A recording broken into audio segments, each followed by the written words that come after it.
366 warga binaan Lapas Kelas 2A Lubuk Linggau yang diusulkan mendapatkan remisi khusus Hari Raya Idul Fitri pada mereka yang memenuhi syarat, seperti berkelakuan baik serta sudah menjalani masa pidana minimal 1 tahun dengan remisi khusus pengurangan masa hukuman. Kriteria warga binaan yang mendapatkan remisi, warga binaan juga harus mengikuti kegiatan keagamaan selama Ramadan. Di rencana kami mengusul remisi untuk remisi khusus ini keagamaan yang baru kami input sekarang ini sebanyak 366 orang.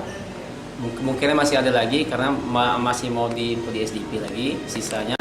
Karena sekarang ini untuk pengusul remisi kita memakai SPPN sekarang.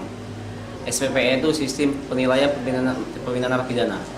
Jadi syarat itu yang akan kita cukupi untuk melengkapi berkas mendapatkan remisi untuk warga binaan di Lapas Kelas 2 Lubuk Linggau.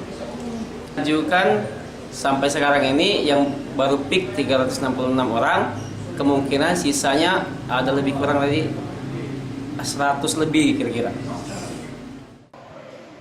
Lapas Lubuk Linggau sangat berharap usulan tersebut dapat dikabulkan agar dapat mengatasi kelebihan kapasitas di lapas.